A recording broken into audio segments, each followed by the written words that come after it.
I live in Illinois where we suffer Fat Pritzker, and he is very slimy and very good at manipulation, media control, buying mass media, and I think he's going to put his fat toe, in the ring.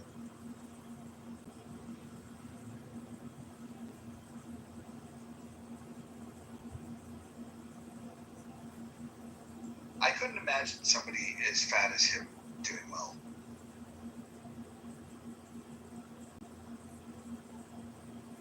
I mean, he may just stay in Illinois and be a complainer and rule this state, and destroy it into the ground by continually raising taxes and doing all this transgender identity therapy for students. Now they're actually building almost hospitals into schools now. It's no longer just your local nurse. Now it's a full-on health clinic, and they're doing mental health assessments to find out if you're trans, if you're gay, or what your feelings are on trans and being gay, and even maybe what your feelings are about Donald Trump. They're doing assessments and diagnostics now where you have to get a sheet to opt out, but they want to know about what you're thinking, what you're feeling, and they want it recorded and put into a database.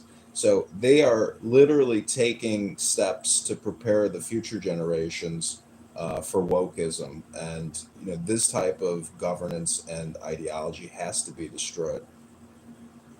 They're building low income housing for transgender community. They just announced that the other day. Hold on, I'll put the link in the chat.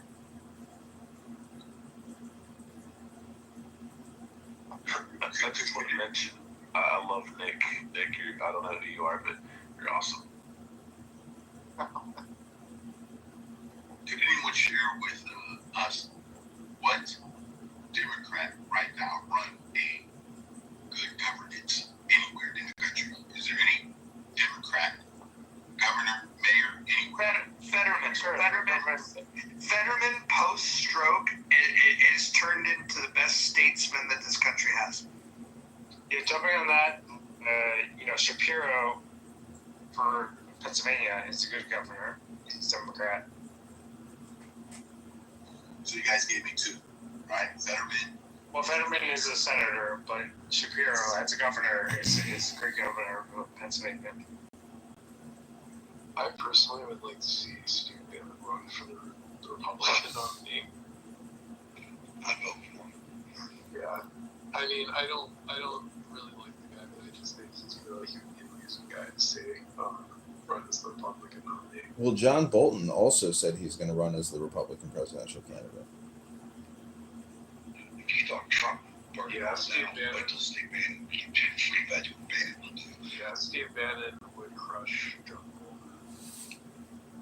So that means we still don't have a national Democrat that will be able to govern properly. We don't have a Democrat. You guys went back to who would you want to run as a Republican? I'm looking for a national.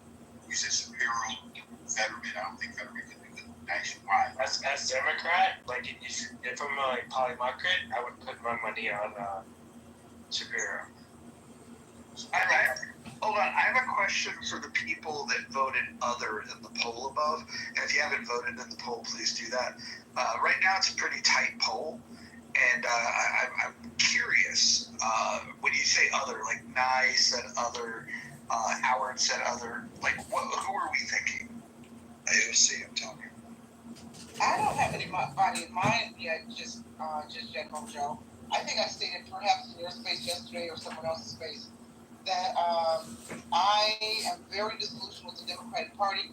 I don't like Newsom. I think he's a freak. I don't like Pritzker. I think he's a freak. Both of them, if they run and elected, it's a wrap for women and children. And I have this belief that Democrats are on a mission to normalize and legalize pedophilia under the MAP umbrella. So no current Democrat politician, whether it's a senator, governor, someone on the grassroots level who's kind of rising star on either in the Democratic Party, will get my vote right now because I don't trust these people. Republicans right now, their leadership seems to be very weak as well.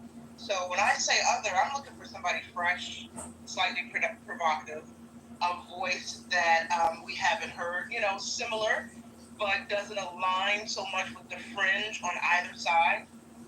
Someone new, inspiring, invigorating, and I'm not sure that we've met that gentleman yet.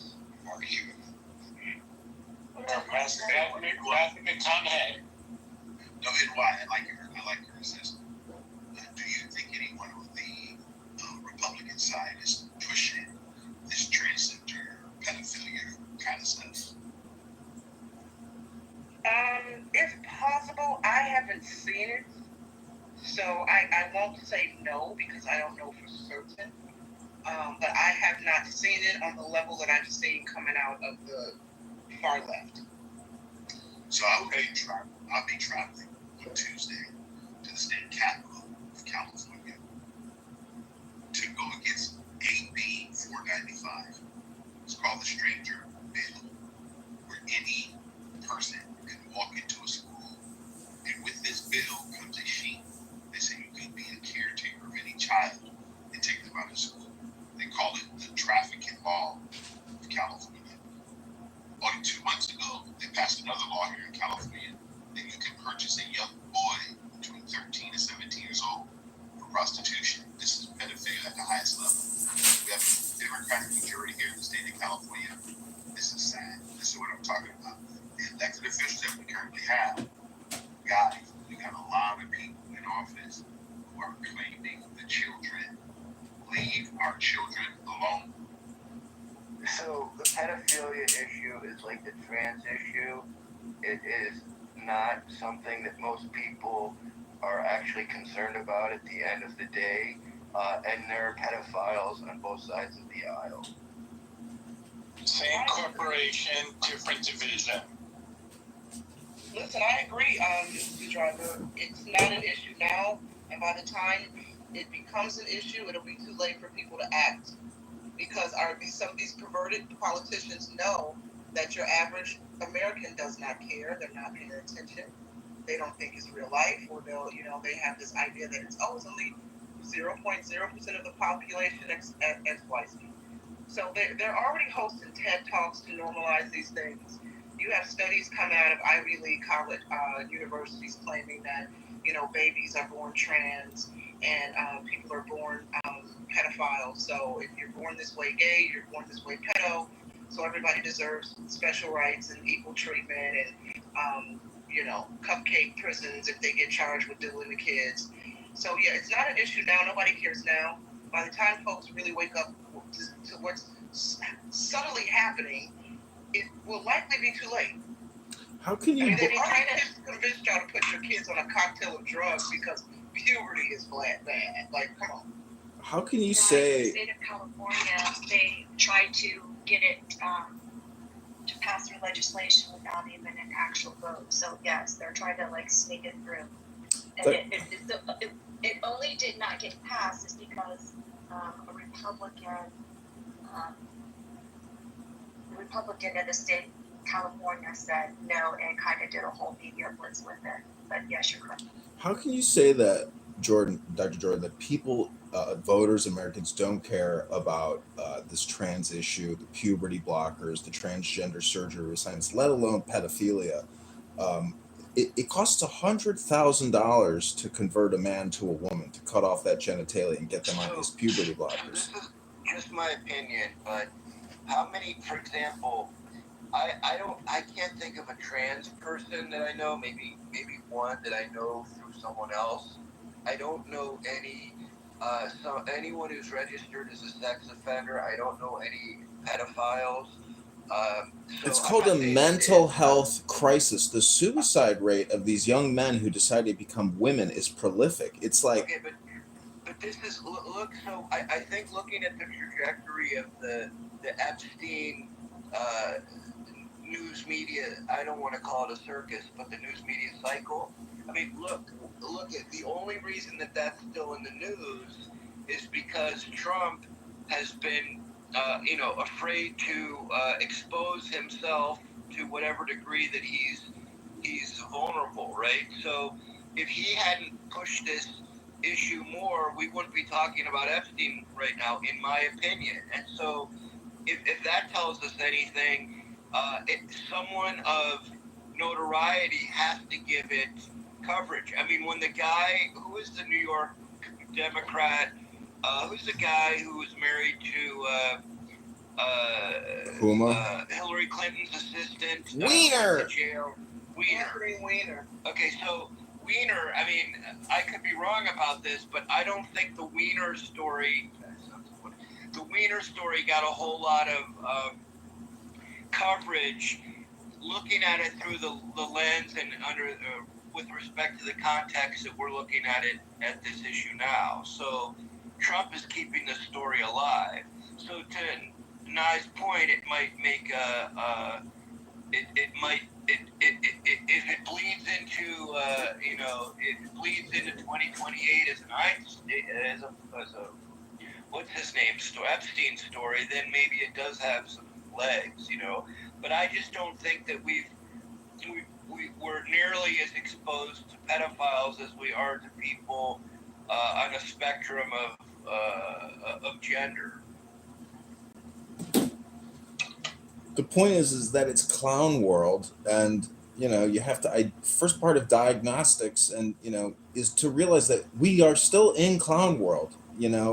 This DEI, all the spending, the big beautiful bill, all of this stuff is one whole system, and it's easy, as Brad is saying, to get distracted. If Republicans think transgender is still the major issue as opposed to the economy, everybody's a fool. I mean, who cares about these cultural issues? I don't want to pay property taxes, and I don't want to pay income taxes, and I don't want to pay 100 other taxes, which ruin my livelihood. The clown world system has to be broken, reformatted, and common sense and fiscal prudence has to be the mantra, in my opinion. I mean, I agree. We need to restore common sense. Trump keeps saying that. Trump keeps saying that's what he's attempting to do. I mean, look, the past 4 years, they have redefined what it is to be a woman, what it is to be a man. You can be a flurry, a fuzzy, and all this other weird stuff. You can't say breastfeeding, you have to say chest feeding. You can't say menstrual products. It's just weird. And this is all coming out of the upside down, loony policies from the left. And I will vote for the candidate in 2028 who wants to restore common sense. And right now, I don't know who that is. Well, Mojo, you asked the question, because I put other, and I'm not saying this is kind of a boring answer, because I don't know he's the best candidate, but I do know from some of the research and things that I've done, the post-mortem on the last election, a critical population that certainly tipped the election towards the current president was veterans. And I do think if I'm an independent, but if the Democrats really want to get serious, I think they got to find someone more center. So in my thinking, and why I put other in your poll was, I think it's got to be someone like a Mark Kelly, who's also a veteran. That, to me, would be something that could be at least, he may not win, but at least it could be someone that's a credible candidate. I'll land there. I think Mark Kelly. With that. I think Mark Kelly has VP candidate written all over him. He's the type of guy that I think would run in a primary and lock up a certain voting block. And I appreciate the fact that that you dig into the numbers here. I think Mark Kelly definitely could play a role. I don't think he's top of the ticket material. So I was going to say real quick was essentially, so the Democrats have tried this playbook, played towards the middle, try to get the independent votes, and it hasn't worked time and time again. They tried that with Hillary, they tried that with Kamala, which is trying to send to the right.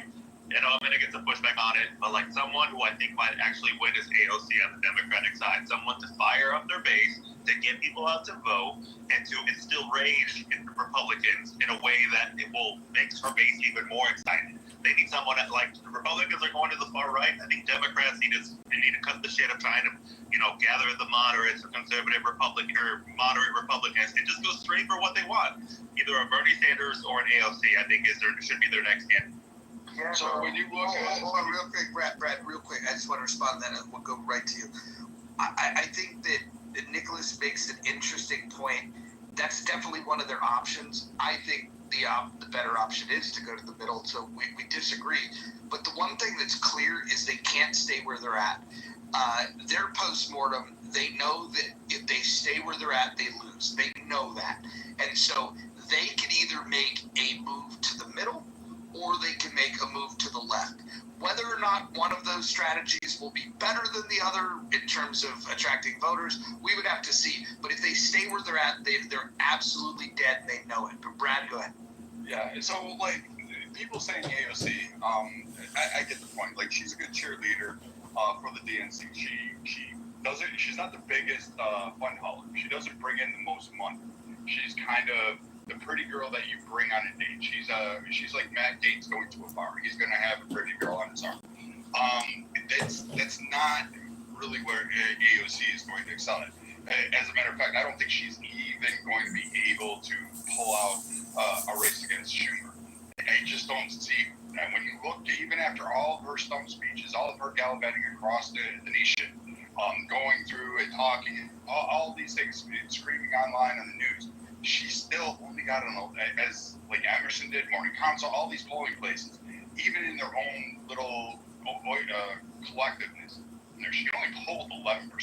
Kamala wasn't doing any of that shit, and she still pulled way ahead by like almost triple digits in matchups with him, and we still haven't had that. I do not think AOC would be the answer. I would love it because it would be easier for a Republican to actually win.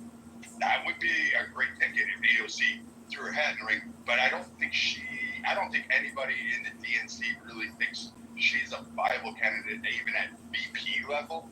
I think what they want is her to be a cheerleader. And remember, her district is redistricted, gerrymandered to the fact that even a glass of water that has a blue label next to it is going to. So there's no way that she has really faced any kind of really political backlash or had to stand on her own 2 feet to get elected. And New York State is going to be hard to sell to that because again, she's an Instagram girl. Like that's how the political apparatus look at her.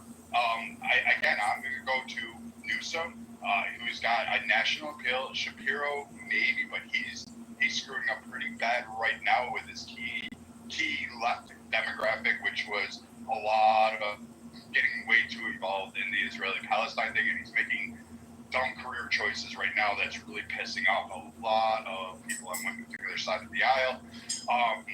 He's also just not doing what he should be doing in Pennsylvania to really secure that state, which is why it's going to be a battle of the state. So, I mean, again, like, I'm looking at Pritzker, Newsom right now. Whitmer is still in the win. She's a ghost right now. She's staying very quietly, but she's going to fundraising events. She's going to PAC committees. She's like traveling around and she's collecting in money. She's getting money on reserve. So I think she might be a player in this, and she's not having any controversy. She's trying to keep her name out of the news, and she have a go at it. I like politics itself. Like, who's going to be the best governor is irrelevant. It's who can you sell on a national stage, and that's what I'm looking at. Newsom can sell on a national stage. Pritzker is utilizing all the benefit. He's constantly trying to grab headlines. Shapiro is grabbing headlines the worst way. So I mean, I just don't. I don't know. I don't think Shapiro's going to do it. Kelly is definitely not presidential. They can't throw him up in the rafters. So he'll fumble like Waltz did. What's more? Up to 2. But what's more? He's going to run his third party, and he's going to, if he even throws his head in the ring. So, I mean, I pretty much disagree with a significant portion of what Brad said, but I want to back up real quick to some of the arguments, right? Like, oh, AOC is from a safe Democratic district. So was Bernie Sanders, right? Nobody expected Bernie Sanders to be a problem, right? AOC is someone who can't run on the national stage. The Democrats did not expect Bernie Sanders to almost take it from Hillary. Like, this is so similar to what happened with Bernie Sanders, and they have similar appeals to where whether or not you hate her or whatever, the working class people think that she can simplify a lot of the Democratic messaging so the people in her district actually understand what the fuck the Democrats are trying to do, which is something Trump is actually very good at, and so is AOC, and so is Bernie Sanders. And so I think AOC is a much bigger threat than the Democrats are realizing it. and I think she should be the one to. I think she might take it. I know it's not a popular opinion, but I think she could take it. She could take it from the. Okay, so let me ask a question. What's a bigger issue, anti-Semitism or pedophilia? Now, arguably, Jews represent a very small population, but to use an old trope, we're well-resourced. So I think we're going to be pushing Pritzker, who's got tons of connections, tons of money. He's got $4 billion. Josh Shapiro has 150K. He's more like a zoologist. I just don't think there's a lot. The front runner among the chosen ones is definitely going to be Pritzker. But see, he's so fat.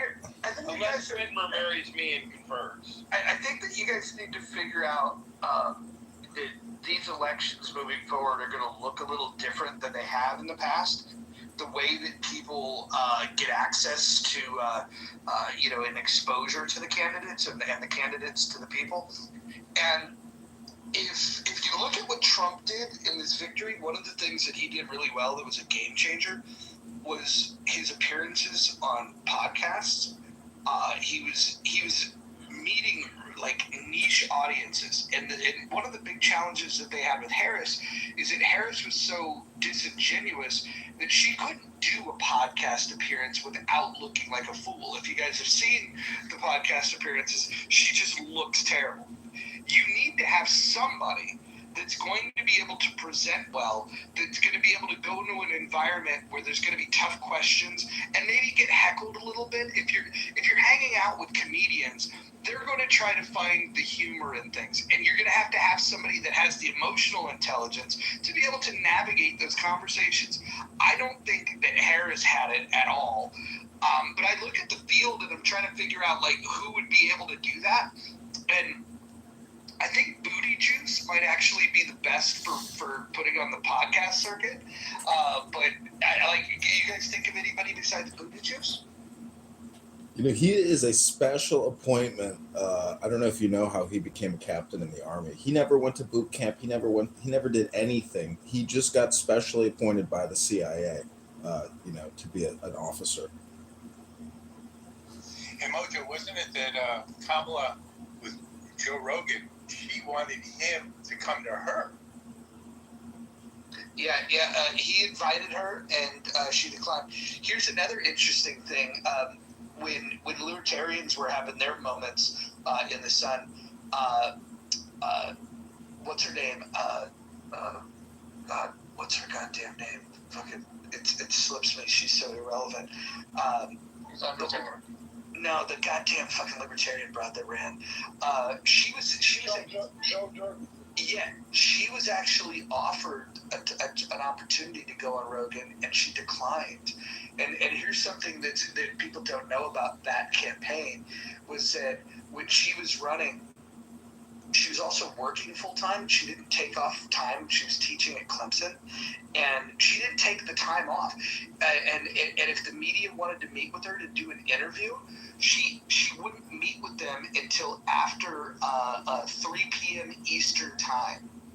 Like, think about that. So, like, noon Pacific, on the West could work, but she would not make herself available for anything. And so she never wanted to quit her day job. Now, you might say, well, why are you mentioning that? The point is that there's some people that really want to run, and there's the people that know that they have no chance. But when you're given an opportunity to get exposure, the reason why she didn't take that was that she knew she'd make a fool out of herself. When people imagine Harris on the Rogan podcast. Just imagine even the layup questions that she wouldn't be able to get right. If a tough question was fine, she would just be fucking terrible. What the Democrats need is they either need someone super polished that can go out there and really deliver good answers, or somebody that's so fucking ignorant of the fact that they are dumb that they'll just go on there and they'll just say words. Like, if you guys were to tap on somebody like Bima, for example, not her specifically, but that idea of, she can be asked a tough question and without any thought will just blurt out a dumb answer. That's better. That's better than what Harris would do, where Harris would try to relate to people, and her bag of tricks is to make caricatures of the audience that she's trying to connect with. This is why she makes up things like washing greens in a bathtub. I think that you kind of nailed it, right? Like Democrats have a habit of picking like authors that don't come across as authentic, and that's where Trump actually does pretty well in. And so does AOC. I might add in there is that you think that she's not lying to you. She's not sugarcoating things. Neither is Trump. This is actually what she stands for. She just repeats the same thing over and over again. So you believe it, right? Democrats tend to pick like even Joe Biden at times doesn't come across fully authentic in some of his speeches.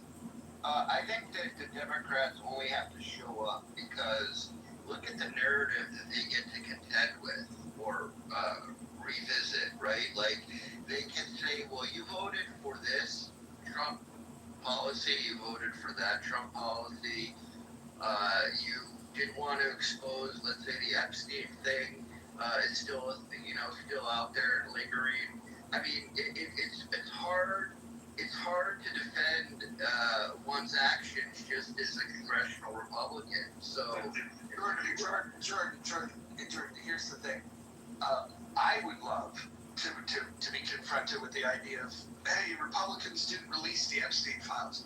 Well, neither did Biden. The Democrats didn't do it. In fact, if there was something incriminating, the one thing we know is that if the Democrats were willing to try to kick Trump off the ballot, try to throw him in jail, and ultimately try to kill him, if there was something in that file that they thought was going to be damaging to his run and for presidency, they would have released it. They didn't. And so I don't think, you think that this owns Trump or the Republicans because the files haven't been released? I think he should release them. The reason why he doesn't is because he's got friends that are on the fucking list. The other side didn't release it because they have friends that are on the list. Nobody wants to release it, and they're both guilty of protecting these fucking weirdo pedophiles. I understand, but I think with Trump, the only reason he was supportive of congressional Republicans when they were running for office was because he needed to get reelected. He absolutely doesn't have any reason to care about anyone now, and so I think it's going to be to their detriment that they backed him because he's just there's no reason for him to create legacy, just like Obama unfortunately did not really create legacy for the Democrats. So I think it's going to take an outsider to really surface within the Republican Party to be someone who can hold their own, and even someone as poorly as lacking the poise of Kamala, it will I don't know, where was I going with this? That someone lacking her poise can still take on Republicans with the narratives that have landed on her lap. I don't know what the hell I'm talking about. Never mind. I agree with your last 10 seconds. So, I mean, I think it's even simpler than that, Dr. Jordan. I mean, really what they have to do is just use the exact same thing Republicans did to the Democrats. Are you better off, at X state than you were before? Housing costs are still going up. Food costs are still going up. The unemployment rate is slowly moving up. If this continues, they can just use the same argument Republicans did and bash Republicans over the head with it and win. I think it's much simpler than that. You have to go the X game.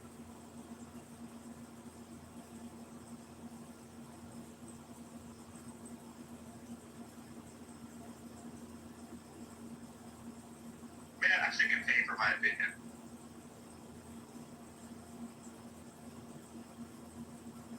Why do you think your opinion is so valuable that you would be honored with people paying you for Because it? he's a gay Mexican. That's a huge cohort. And y'all cannot take a joke. Jesus Christ.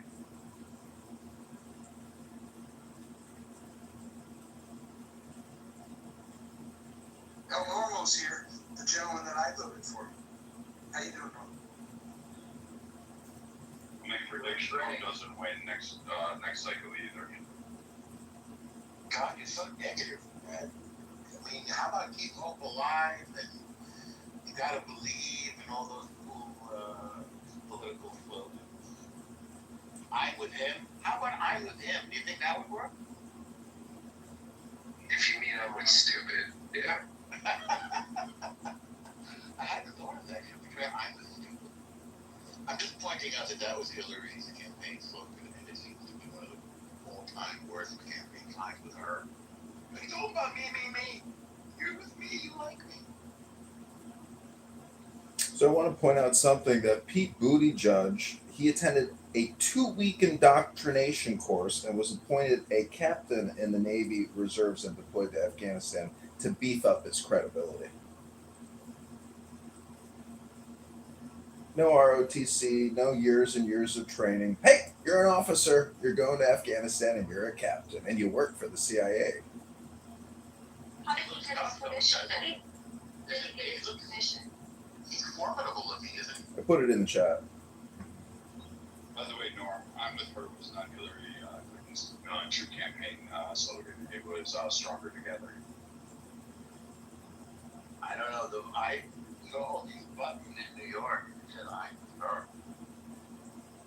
Yeah, that wasn't started by her. Maybe it was both.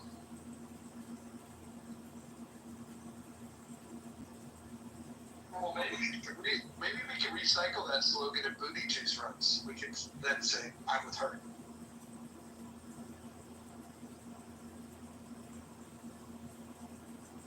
The Democrats just don't like it from their side. They should hope that they lose the midterms because then they can fight as an outside candidate.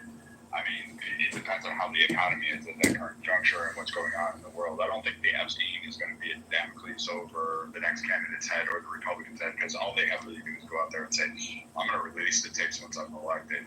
And they may or may not. And everyone is kind of the opinion that if there was really anything really negative about Trump, they would have dropped it already. That would have been out there. That would have been out there. Okay. Shit. Biden, Kamala, Hillary, Obama would have released Well, it. how do you just release it on Trump? So, I mean, they would have found a way. They would have leaked it to like fucking a New York Times reporter or somebody. They would have found a way to do it. They had no problem leaking other information. I mean, did we forget Russia and all the quote leaked sources to news outlets every day? They can find ways to manipulate that shit, and they did. They've already done it. We've been fully aware of this. So I think honestly, the Democrats are out of abortion. They're out on LGBT because that's like not even a thing anymore that you can really rally behind, nor that the population doesn't care. So that's a social issue that they really don't have in their fodder. And the only thing that the Democrats are going to be able to run on is either the wars, which it depends on how these two end up resolving. Trump has made some progress in the Russian-Ukraine thing, so maybe he will, El Normo. come to a resolution on that. But the problem is for the Republicans is Can you there hear needs me? to be someone standing next to Trump doing this, and it's not been J.D. Vance. He is not pushed into the limelight. He is not the one that is gathering headlines. He is not being photoed on everything. It is still 100%. El Normo, can you hear me? Hello, El Normo, can you hear me?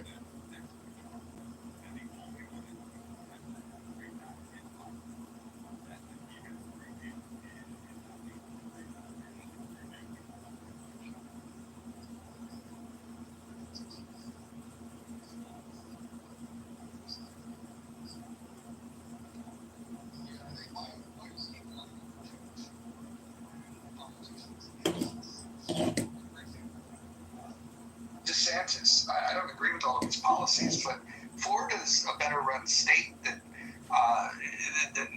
many of the states that we have in the union, especially ones that are highly populated. How come we don't like DeSantis more? What's the problem with that?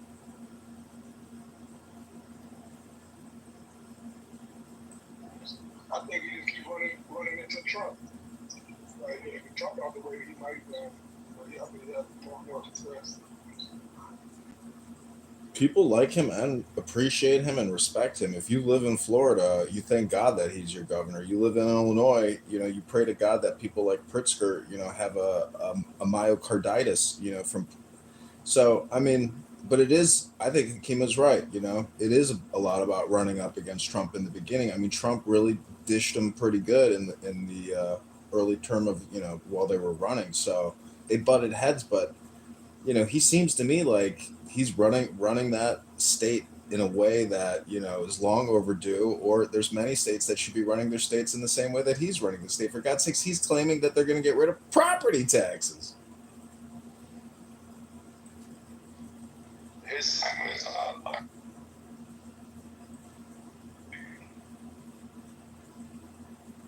and he acquiesced to Nikki Haley. So I think he won the debate with Newsom, but I think he lost against Nikki Haley for a national. Brad, you keep going in the matrix. Brad playing Atari? Brad got to the Terminator. Is this better? Okay. His problem was Nikki Haley and Trump. He couldn't get past Nikki Haley. And if you can't beat Nikki Haley, his time there, you finished third. There's no problem.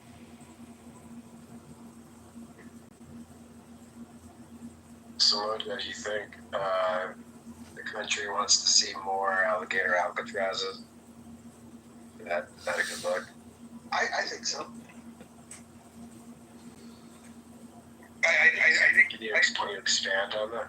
Yeah, well, you asked if the country wants to see more of it, and I think yes. I think that you can come up with clever names to try to go against, certain immigration policies, but I think that the country right now is more with Trump than against Trump when it comes to this issue. And so, to answer your question, I think yes. I think they want a big moat between the U.S. and Mexico. That's what I think. But I mean, you're talking about DeSantis though being successful. It's in his state. Is that a coincidence? Coincidence? No. But let me ask you this: why is it that when Democrats talk about like democracy and what the people want, that's the story they use when it's ideas that they like. But then when the will of the people is to do something that they don't like, then all of a sudden they're against the idea of democracy. And like that's the part that I don't get.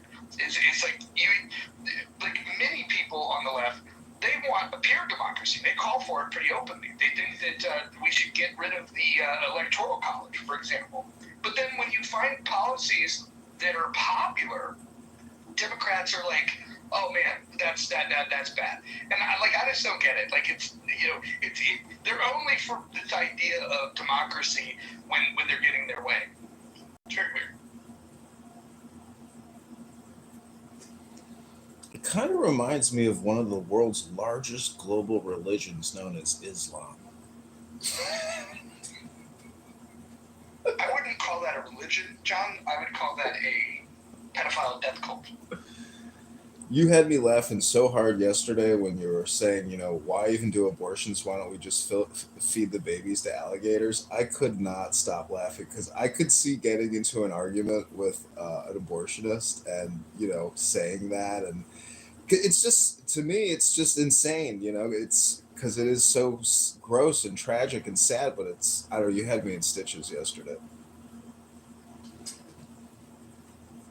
So, Congressman Kitover, what do you think of?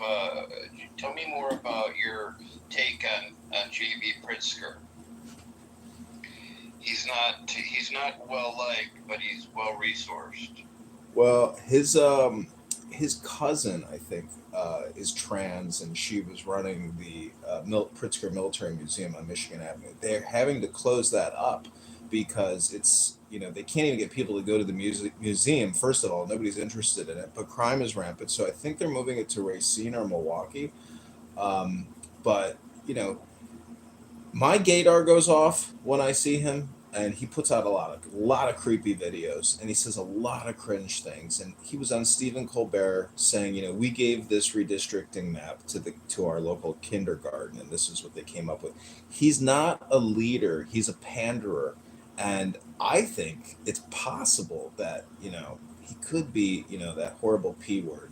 And the fact that his trans cousin dresses up as a woman and dates young Hispanic men in the Rogers Park area in his massive mansion. People have illicit sexual lives that you don't want to know about, and they have political opinions about cutting off young men's genitalia and pumping them full of puberty blockers. And so, Illinois, Abraham Lincoln's great state, is run by Clown World. It is a prime Clown World state in our 50 state republic here. So I say be on the watch out for Pritzker. He funded the translation of the Zohar into the Pritzker Zohar edition. I love the Zohar. It's got incredible wisdom, but I do not think that these clown world leaders read books. I don't think they have any wisdom, pragmatism, or just basic normality or decency in them. They are dedicated to creating gaslight content on the interwebs about all these woke positions, and it's really pathetic. I mean, they pick out the littlest things like JD Vance, and increasing the water supply in the river. It's like they pick at the lowest hanging fruit because their jobs are essentially political communication. They don't produce anything. They don't create anything. These people have never run a business. They've never started businesses. Pritzker is just a trust fund baby, and he's a fat, pathetic pig. And I don't think he has the actual physical strength to run for president. Because they're identical descriptions. So what's interesting about Pritzker, and I don't know enough about the family, but Yeah, let's go see Pritzker play 18 holes of golf, okay? Pritzker can't walk 3 holes. What's weird is Tony, the older brother, the middle brother, the oldest is Penny, who was on the Harvard Board of Overseers. It seems that the least presidential, at least on the surface, would be the youngest brother. He's just not a good. He looked like he's aged more than his older siblings by a ton. He just does not look like the best specimen to come out of that family. I don't know what to say, but that's just a superficial, thing. Illinois is a super corrupt state, and in fact, with the John F. Kennedy election and the mafia, Illinois is like a fixing state. It is a place for corruption to essentially, happen. And the people that run the Illinois GOP, the Chicago GOP, and the Democrats, it's really like a uniparty here. There's really no real fiscal Republican conservatives. I mean, the state has been Democrat for 70 years. I went on eBay and I bought some Illinois Democrat primary ballots. It used to be a classy organization. People wore suits. It was probably basically in the 60s and 70s, it was more like a Republican association versus a Democrat association. But now with all the wokeism stuff and the rainbow flags and the trans flags, here where I live during the No Kings protest, the anti-American messaging that these young children were writing with chalk on all of the sidewalks was so shocking. I really wish I would have filmed it all because they were literally the extension of their parents' woke liberal ideology, and they were transmitting it through artwork. And the messages that they were saying were so shocking, so anarchical, so violent that the brainwashing of these young children is a tragedy in the making.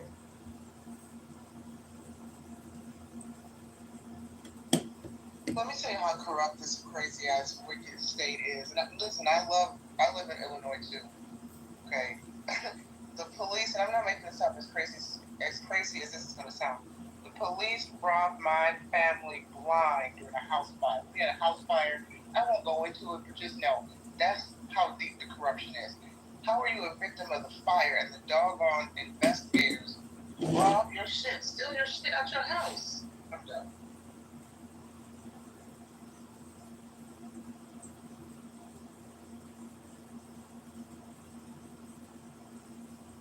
Well, John, if you want to move the Overton window in Illinois, what you need to do is get a faction of people within the Republican Party to speak radically about the types of changes that you want to see.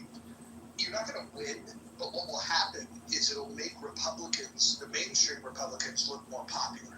So people will run from the radicals and they'll embrace the more moderate side, but at least it pulls them away from Democrats. That's how you shift the Overton window, is by having some radicals and then allowing those mainstream people to call you out and say that you guys are the problem and you're extremists and blah blah blah. But you just have to have that representation.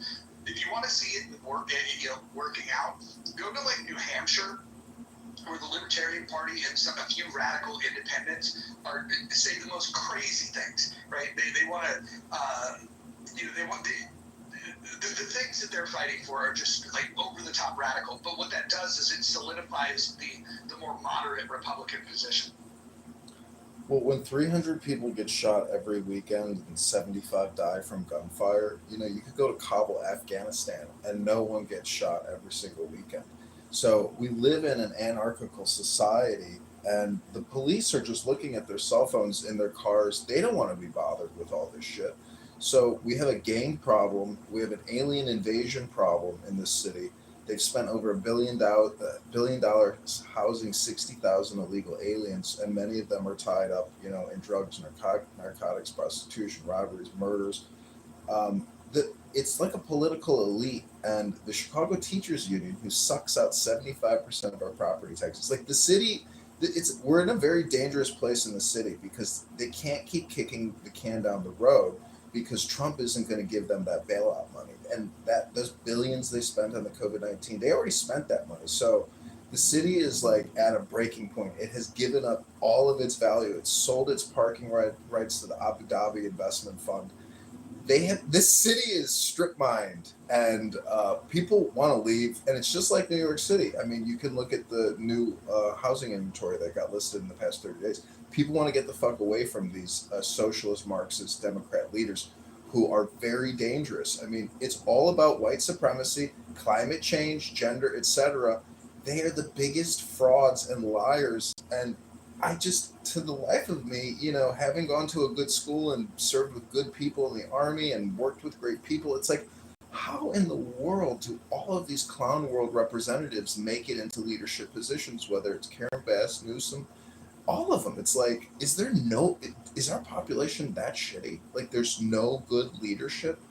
I don't know. It's like terrifying to know that, our own leaders are eating out our substance, lying to us, uh, hypnotizing us, propagandizing us nonstop. Like, this is what politics is. It's hard to believe that they can get away with it, but I think the whole population is actively disengaged. Like, I went out last night. There's a bar full of 150 young people that are mostly in college. None of them are interested in politics, and they're very neutral. They don't express any type of patriotism, any type of political affiliation. And so again, nobody's actually involved in politics. At the GOP events in Chicago, you'll never see a red MAGA hat. So there's really just not a lot of people actively interested in politics. And, it's to their detriment. I think they don't want to be associated because everyone is afraid of being maybe labeled a racist, or they are a MAGA. So, you're a maggot. You're a maggot. Like, you can listen to these rooms on this app. All they do is donk on Trump and Trump supporters. And I mean, so people want to be disengaged and separated from it. But the problem is you can't be. Like, your whole financial future is tied up in this. So I think that it's really hard to run a democracy in a social media age, right? Like, everybody has a voice. There was a point when people only had a vote, but now everyone has a voice, right? And people get amplified who have strong convictions and perhaps less knowledge. I think that this is why this autocratic regime, if you will, has had some success, because people want to see some rule and order, And the only way to do that when everyone has a voice that can be easily amplified is to come down hard. And that creates a lot of enemies and a lot of polarization. As much as I don't like Trump, I don't even want to give him credit for the circumstance we find ourselves in. I think there's so many other factors, social and psychological, that have, created this kind of this society in distress.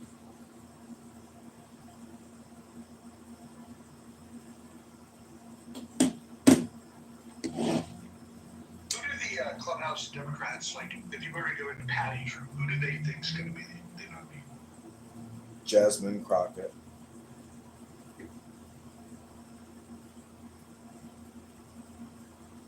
I mean, they literally think. They don't like that. I think they don't like it. Oh, really?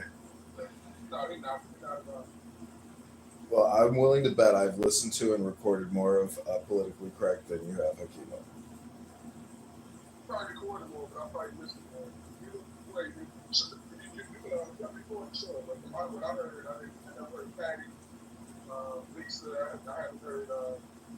When Dope was in there, he definitely did support her. Seeing other, I haven't heard none of them before.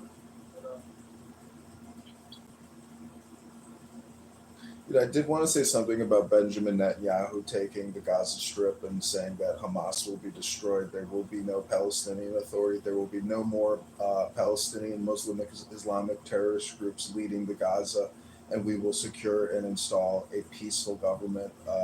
So, to me, it seems like gaslight, and it's like every day there's always some kind of new gaslight news headline. I just wonder if, Benjamin can actually accomplish what, it's going to take to liberate the Gaza Strip from Hamas and hopefully save the hostages that are still alive.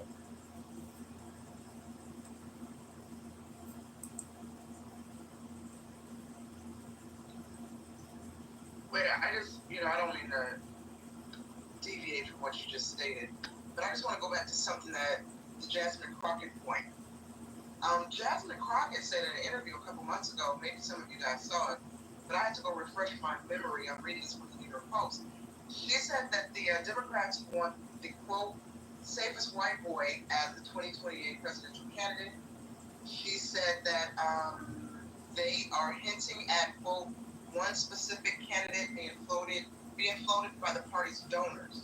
She said that during a podcast conversation in May, and I'm reading that from the New York Post. So, for those saying that some folks are suggesting Jasmine on the ticket, Jasmine claims the Democrats are already eyeing, quote, the safest white boy. To put that information with you.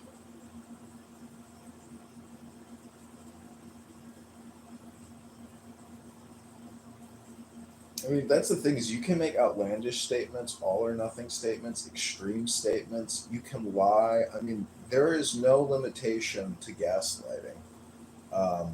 And you hear it on this app all the time, and politicians are playing that same communication game.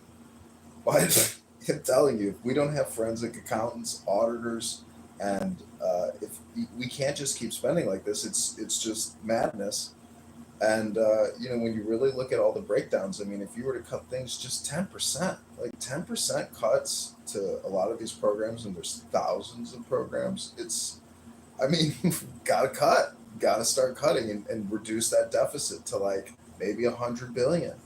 It's got to come down. And unfortunately, I believe that most Democrats and most Republicans will never bring the cost to do business down. They will only increase the costs because this is a very immoral game that we're playing. But again, I don't think we're the only country doing it. I think a lot of countries and their economists and their governments and their central banks, based on the currency exchange, they have to say, hey, we need to do more inflation to catch up to the American inflation. So I guess that's what all these PhDs do at central banks all around the world, is to figure out who's cheating the most, so we can figure out if we need to catch up, or maybe there are some good people that know how to do actual state central planning and know how to start and run a business or dissolve a business. So You know, do you think Jasmine Crockett or Maxine Waters have ever opened a business, or they know essentially how to create a successful economic environment without rampant inflation and dollar creation? No, they don't. They're incompetent, and they know the game though. I don't. I think, but anyways, that's what I'm thinking.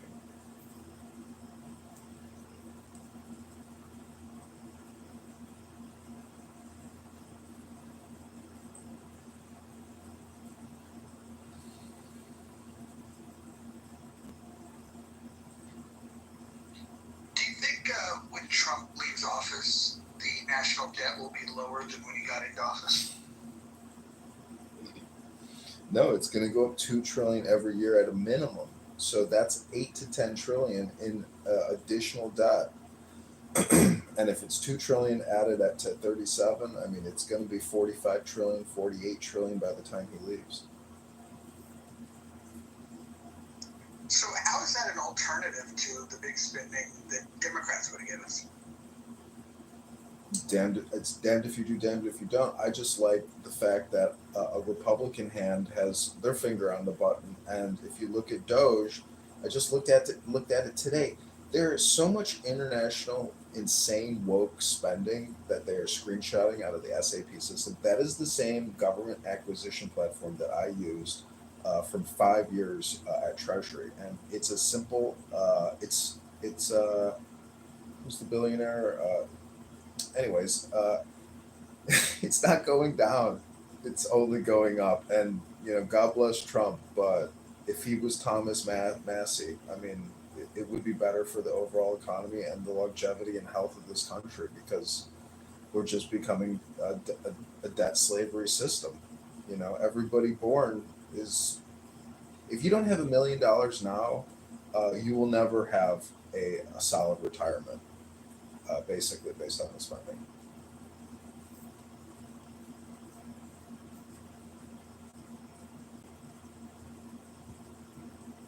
Well, you could still build wealth. You need to have some incredible attributes and be able to create value or understand the markets and the directions that they're going to go. We were talking about it earlier. I won't mention the stock again because I don't want to be accused of having too much information. But there's a move that'll be made on the 12th, it's a Tuesday, that I think will create wealth for a lot of people. So it's kind of follow the trends. You can make money in an up economy, a down economy. I think if Gretchen Whitmer converts to Judaism, she has a very strong chance of winning. Well, how would that give her an advantage? I will vote for her. I just think Pritzker has $4 billion behind him.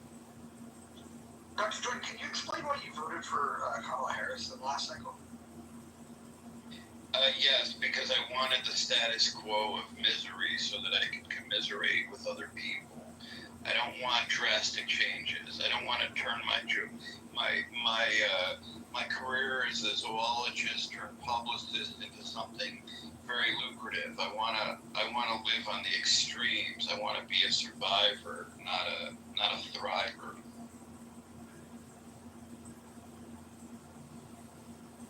I like to complain. I'm Jewish, and if good things start happening to me, I'll have less reason to complain. See, Dr. Jordan, I keep saying this, that I talked to my mom. I was like, Mom, we should have a podcast where it's called, Let's Complain About Everything and be as cheap as possible. Because that's basically what my mom and I talk about is, we talk about as being as cheap as possible and how proud she is about how frugal she was with this and that.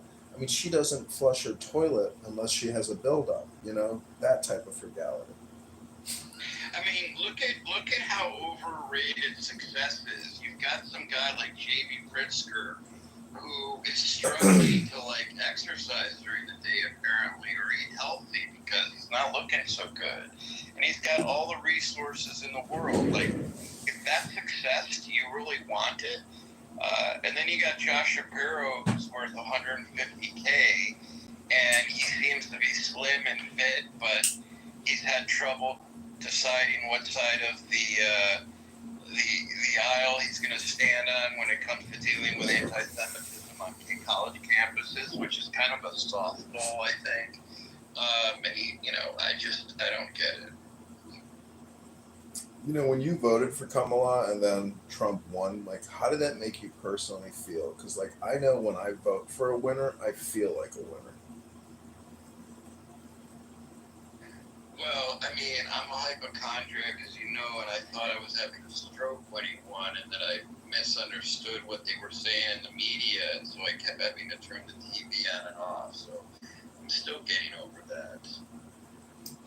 One of my favorite clips from Clown House is recording JB and Mike Moon talk about their votes. And then JB also posted his ballot. So I tried to create some fake news that JB broke the law by posting a photo of his ballot. You know, and this is all just like a way to say, hey, look at me, you know, give me some attention. But also at the same time, you know, embarrass them for their, you know, bad pick, and their basis on why they felt Kamala was the better choice. JB said that it was based on, you know, he had to think about his children and their future, and everybody gave a reason. But you know, in retrospect, like everything that you now know about her positions, and I mean, and especially Tim Walz. I mean, just, you know, how can you still think that you made the right choice?